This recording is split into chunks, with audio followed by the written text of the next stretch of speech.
A paz do Senhor, querido aluno da Escola Bíblica Dominical, aqui da classe dos jovens. Eu sou o evangelista Janderson Nascimento, estou segundo vice-presidente da Assembleia de Deus aqui em Vitória da Conquista, uma igreja que é pastoreada pelo pastor Davi Oliveira Boa Sorte. E hoje, pessoal, nós chegamos na lição de número 4 do segundo trimestre da CPAD em 2020. Nós estamos estudando, analisando aí o livro de Josué. E a lição de hoje vai tratar sobre um tema muito especial, vencendo os obstáculos. A gente vai analisar isso a partir da palavra de Deus. A você que está chegando hoje pela primeira vez, ó gente boa, aproveita, se inscreve no nosso canal, passa a ser um dos nossos alunos, deixa aí o likezinho, o seu joinha, viu? Deixa também o seu comentário, porque com isso você ajuda muito a gente a falar de Jesus, compartilhar a palavra de Deus e a chegar mais longe em nome do Senhor. Pega essa lição, joga nos grupos de WhatsApp aí de todo mundo que você conhecer, porque isso ajuda muito a gente. Deixa aí também o seu comentário, coloca de onde você está assistindo a aula de hoje, vou ficar muito feliz em te ter por aqui. Lembrando a você que a gente está comentando as lições de adultos, jovens, juvenis, discipulado, adolescentes vencedores, tem também muita coisa boa aqui no canal, para professor da escola bíblica, treinamento, tem treinamento para obreiros também, é só você dar uma analisada aí nas nossas playlists. É claro que Deus em Cristo vai abençoar você. A aula de hoje ela tem aí o texto bíblico, analise isso. A tua aula também tem 3 objetivos e a tua aula de hoje tem aí 3 pontos que a gente vai trabalhar junto em nome do Senhor Jesus. Então vamos lá, vamos para o primeiro ponto da nossa aula de hoje em nome do Senhor.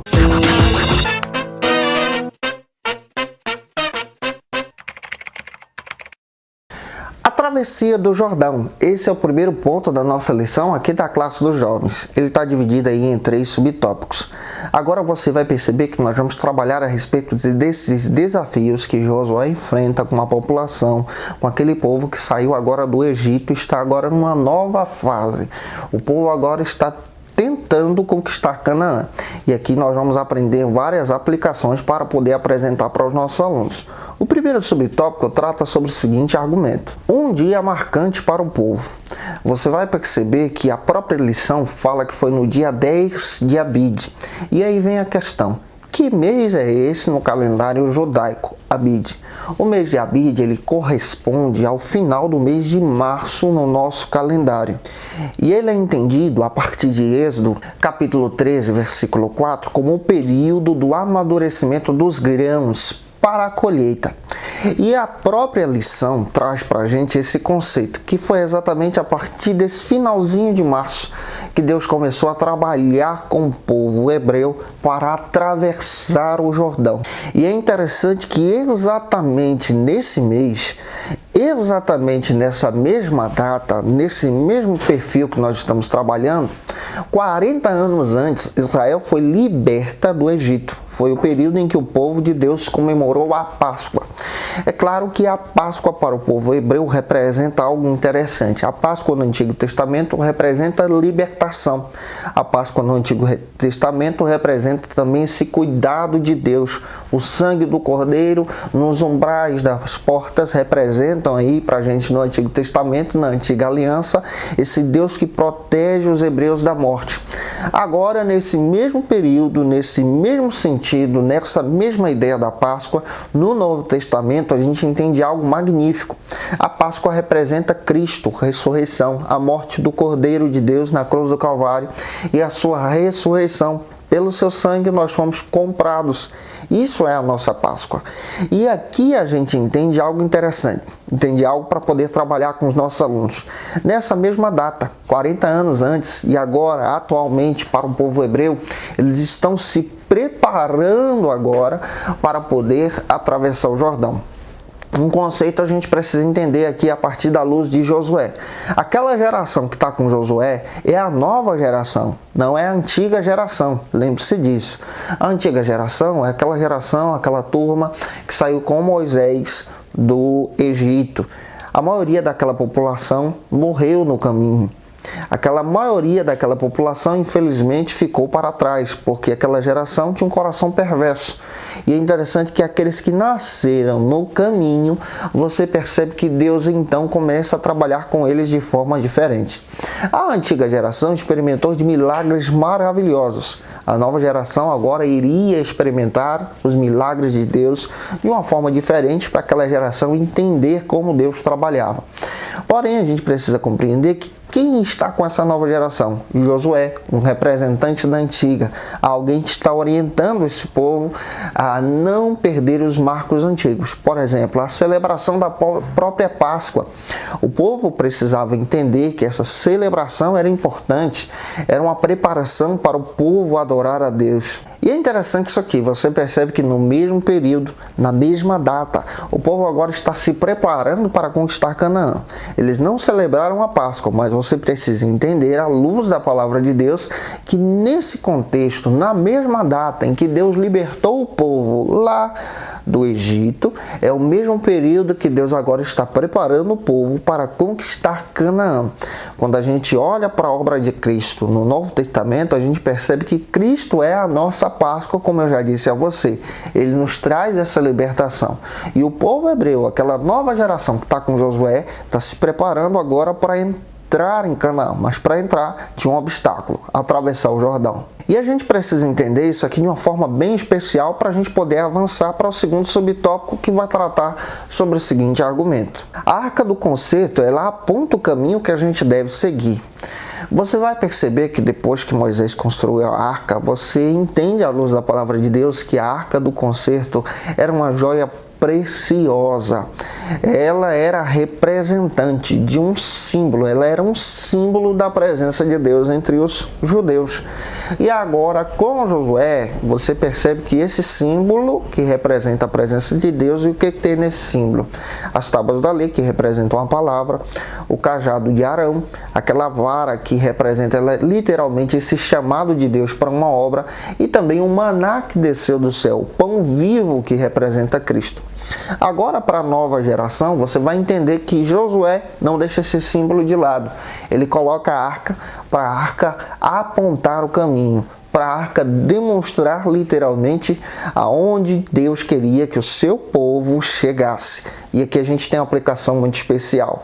Deus levanta os seus servos, Deus levanta o seu povo para que esse povo siga a sua vontade, siga o seu querer, siga o símbolo da presença, siga a palavra de Deus, siga o chamado de Deus, siga Jesus, o pão vivo que desceu do céu. Leia o texto bíblico de Josué, capítulo 3, versículo 3. O próprio Josué traz essa ideia que a Arca do Concerto é importante. Ela deveria ser levada pelos levitas, os homens de Deus, separados por Moisés para exercer essa obra. Josué 3:3 está escrito que esses levitas exercem esse ministério com muito cuidado, com muita responsabilidade, com muita adoração, para apontar o caminho para o povo de Deus agora tomar Canaã, para vencer os primeiros obstáculos. E aqui a gente entende que quando a Arca de Deus aponta o caminho, o povo de Deus agora não é mais peregrino, não está mais perdido no deserto, mas o povo de Deus agora tem a arca, que está demonstrando qual é o caminho, qual é o local, aonde o povo de Deus deveria ir, aonde o povo de Deus deveria pisar. A gente entende outro conceito aqui a partir da luz de Êxodo. Na antiga geração, a coluna de nuvem de dia e de fogo durante a noite guiava o povo. Na nova geração, o que está guiando o povo agora é a arca, que representa a presença, é a palavra. Aqui a gente entende outro conceito especial. Para a igreja primitiva, Cristo caminhava com o seu povo, Cristo estava com o seu povo. O povo ainda não tinha acesso à palavra de Deus. A palavra de Deus ela é formada completamente o cânon sagrado a partir do ano 365 por Atanásio, fechando aí todo o Antigo como também Novo Testamento. Agora, na nossa geração, nós somos guiados pela palavra de Deus, pela presença do Espírito Santo, por Jesus através da mensagem, pelo estudo bíblico das Escrituras. E isso aqui é que nos guia na nossa Canaã para a gente poder tomar posse dessa terra e também vencer os nossos obstáculos. Vamos avançar agora para o terceiro subtópico aqui do ponto número 1 da nossa lição, que vai tratar sobre o seguinte argumento aqui na Escola Bíblica Dominical. A providência mais importante para conquistar a terra prometida. Leia o texto de Josué, capítulo 3, versículo 5. Está escrito que Deus ordena a Josué ensinar para aquela geração a importância da santificação, a importância da consagração, a importância de ter uma aliança com Deus. Ele deixou claro que para poder conquistar Canaã, o povo de Deus precisava literalmente ter uma santidade perfeita, buscar a Deus de todo o coração, tomar banho, se lavar, lavar as suas vestes, para ter esse cuidado de obedecer à vontade de Deus. O próprio Isaías fala a respeito disso. Isaías capítulo 6, versículo 3, ele fala a respeito da importância dessa santificação para conquistar as bênçãos de Deus. E essa característica também é citada lá na frente pelo apóstolo Pedro. 1 de Pedro, capítulo 1, versículo 16. Pedro faz questão de falar a respeito da importância dessa santificação para a igreja, para que a igreja agora fale das promessas de Deus, compartilhe o evangelho. Para a gente vencer os nossos obstáculos diários, a gente precisa entender que a santificação faz parte da nossa vida. O próprio Josué orienta aquela nova geração a ter um momento de santificação, a ter um momento de reflexão, a ter um momento de busca da presença de Deus. A nossa geração, a minha geração, a tua geração precisa entender que é importante, que nós somos guiados pela presença de Deus através da palavra, mas é importante também sermos guiados pela santificação, a consagração, essa vida de oração, essa vida que busca o Senhor de forma santa, também agrada a Deus e nos ajuda a vencer os nossos obstáculos como servos de Deus, cristãos em Jesus. E o povo de Israel precisou entender que a santificação é importante antes de atravessar o Jordão. A minha geração precisa entender que para vencer os obstáculos, nós precisamos nos santificar. Eu espero que Deus em Cristo fale com você. Avance agora para o segundo ponto da sua lição. Não se esqueça de apresentar o pense, o ponto importante, e nós vamos trabalhar nesse segundo ponto sobre o seguinte: as dificuldades no caminho da bênção. Esse é o segundo ponto da nossa lição, que tem aí 3 subtópicos para a gente poder trabalhar detalhadamente com os nossos alunos. O primeiro subtópico trata sobre a prova. O Jordão transborda. Antes do povo conquistar a terra prometida, o povo tem então o primeiro obstáculo, que é o Jordão. E a Bíblia faz questão de falar que o Jordão naquele período estava transbordando. Literalmente aqui é um teste de Deus para a fé daquela nova geração. A antiga geração também passou pelo teste de fé diante do Mar Vermelho. A nova agora está enfrentando o Jordão no período da cheia, transbordando. E é interessante isso aqui, esse teste de fé que Deus faz com aquela geração. Não pense que as coisas vão ser fáceis, mas entenda que todo momento Deus irá testar a nossa fé para servirmos a Ele de todo o coração. Os testes da geração passada foram para a geração passada.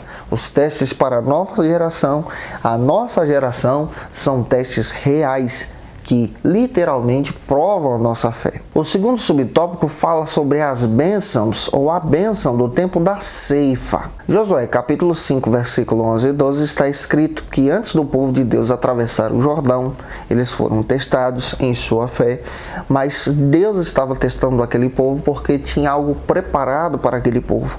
Era o período da colheita, período da ceifa.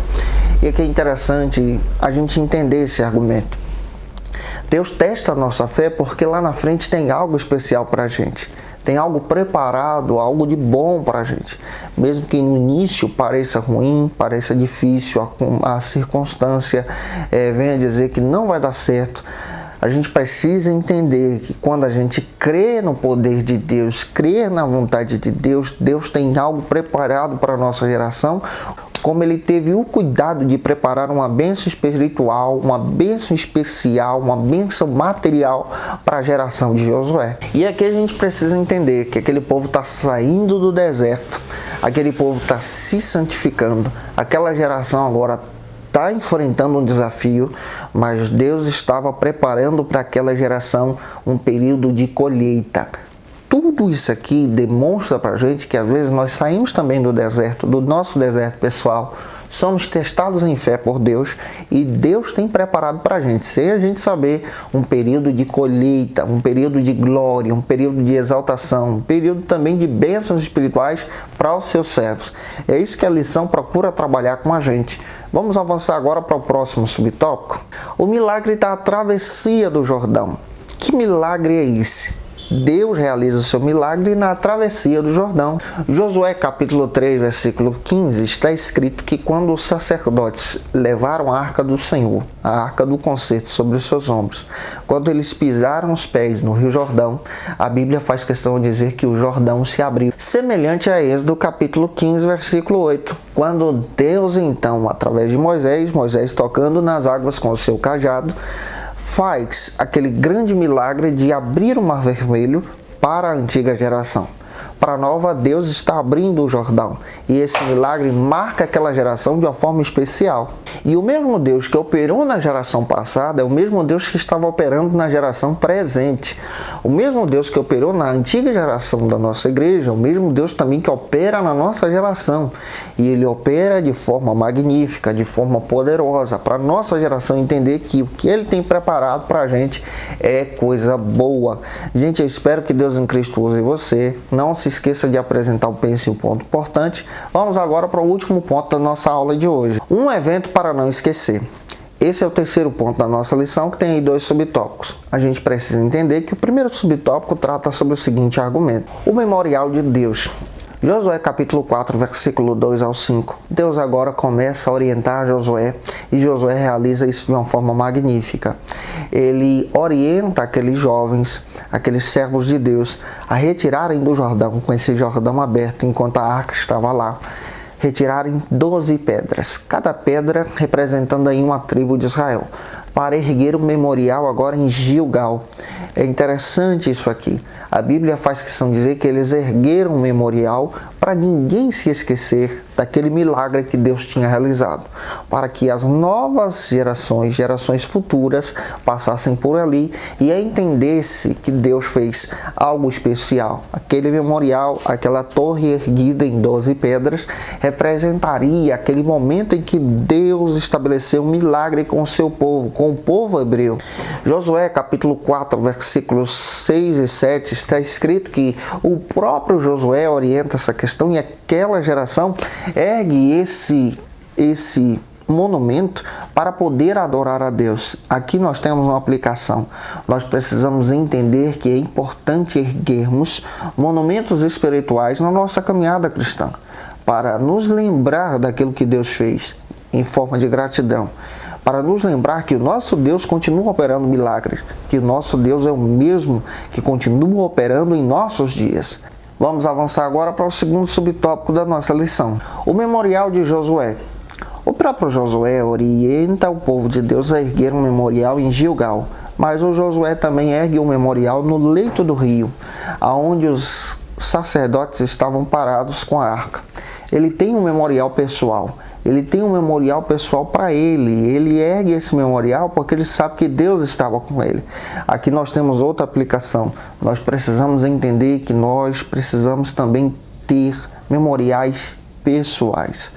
Marcas da nossa fé, marcas da nossa caminhada cristã, marcas da nossa espiritualidade em Deus, marcas da nossa crença em Jesus. Quando nós servimos, o nosso momento de espiritualidade pessoal em Cristo. Todo cristão precisa ter um momento de espiritualidade pessoal como Josué. Josué ergue um memorial no leito do rio onde a arca estava parada. Você tem erguido um memorial na tua vida espiritual? Pelos milagres que Deus tem realizado com você, é importante entender isso aqui. Vamos avançar agora para o último subtópico da nossa lição, que vai tratar sobre o seguinte argumento aqui na escola bíblica: o propósito dos memoriais. Esse é o último subtópico da nossa lição.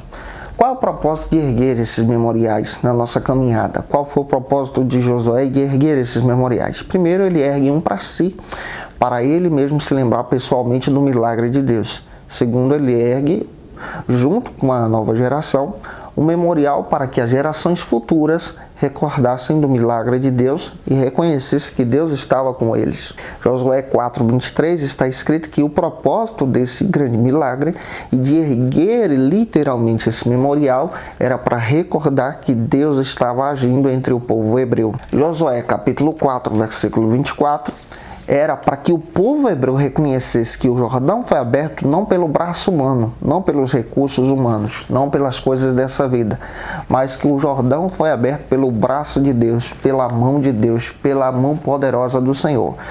Finaliza a tua lição apresentando o ponto importante. Gente, eu espero que Deus em Cristo possa abençoar você com a aula de hoje. Um beijo no teu coração e até a próxima aula, se Deus quiser. A lição de número 5 já vai estar disponível aí para você utilizar em nome do Senhor Jesus.